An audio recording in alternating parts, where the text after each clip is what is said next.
Alright, it is 9:40 a.m. and I started off with a really unlucky trade with ADHC. I did add this one to my watch list yesterday because it was up yesterday and the previous day, so it was looking nice. And I was watching this for a previous day high breakout, as you can tell on this day, the other day. It closed at 40, but the high was 44. So when we opened at 45, which was slightly above the previous day high, and then I was looking for something where it could try to break this 45 level after it was having a bit of volume right here in the morning, and then it was holding above VWAP for the most part.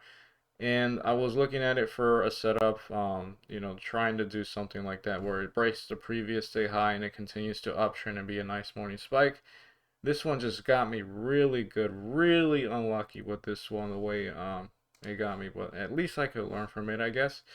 I did take a trade with all of this in mind at 9:32, and there was a wall of people at 44, and then once that was taken out and it looks like we were just about to break 45 as well, I did buy 40,000 shares at 9:32, and then as soon as I got in at 45 and it was looking like it was going to break above 45 and get to 46, we had like a 1.2 million share seller show up at the ask, and then it started making the price action look kind of ugly in this candle. And my risk level was VWAP breaking because in theory, when the stock opens, it gains a lot of momentum, it holds above VWAP, and then it starts to really spike an uptrend.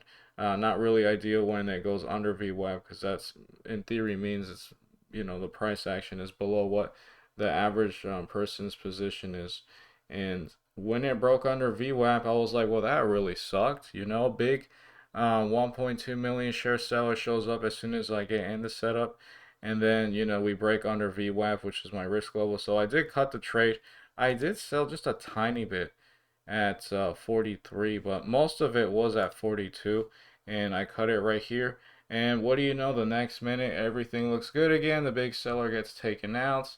It did like come back, I think, two times, but it was officially taken out, and it continues to uptrend. And yeah, this really, really sucks because the setup worked out, right? I had a good entry, a good amount of shares, but this little thing got me, and that's the thing that happens with sub pennies. They can be ugly like that. So I don't know if with a setup like this, I should just risk the day low, and then even though I broke under VWAP, I would have still been in the position, maybe not too happy, but then I would have been able to have been a part of this, and I likely would have sold right here because it just, got to that round number of this 50 sub penny level, so it might have been hard, but I guess if you draw a trend line like this one, it still held on to it, and I'd be cutting it right now if I were to use a trend line instead of maybe a judgment call, and I kind of sell around here, this 49 or 50 level when it was showing some signs of struggling. But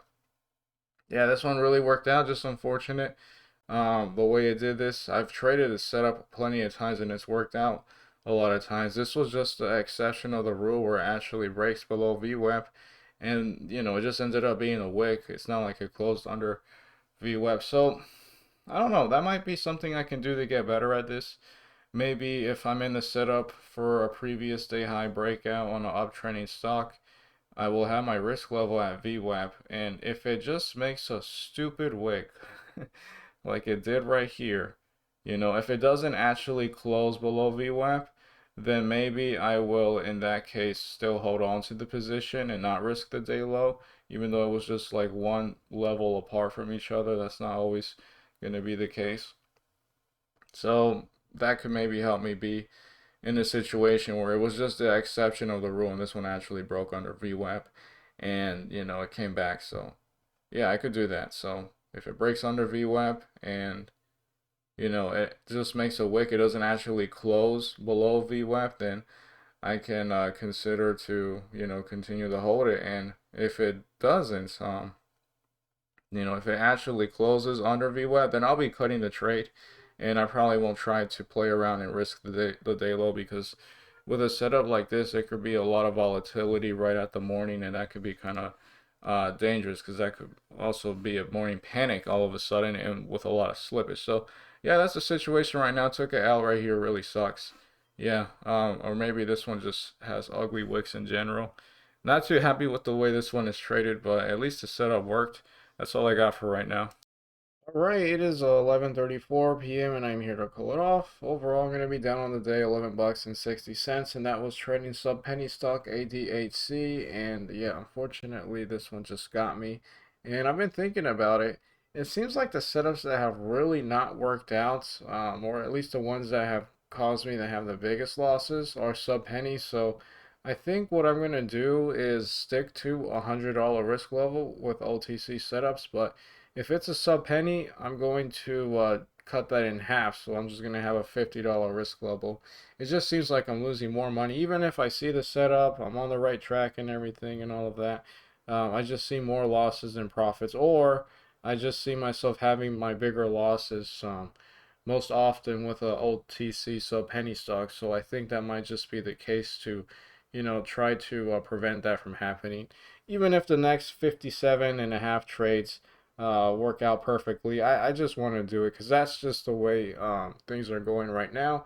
And there was another setup with GTII. I was watching this, but unfortunately, I saw it a bit too late when it was already starting to work. But this thing here was a morning panic bounce play, and it had like a trend line that played off with this, so it was nice in that sense. And unfortunately, I was just watching it a bit later when it was already starting to make a move towards the upside. And when it kind of jumped on air here, I didn't really want to be a part of it.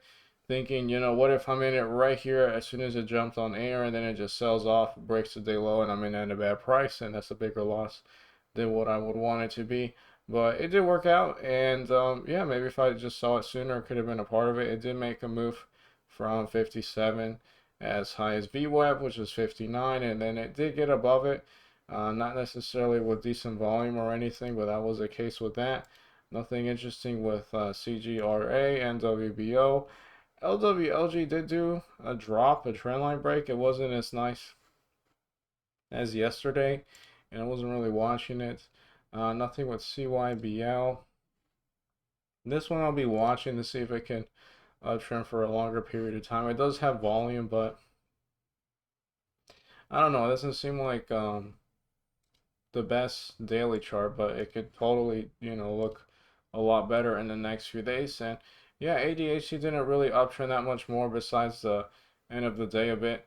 Yeah, just really lame the way this one traded. But that's a good lesson. If I'm trading a previous day high breakout setup, my risk level will continue to be VWAP. But if it does a stupid price action under it, and it doesn't close under the risk level of VWAP, I'll still hold on to the position. Otherwise, I'll be cutting it if it actually closes under it. And I think that can help me from not getting wicked out. And it was a good lesson in that sense. I just really jaded right now. That's it for today.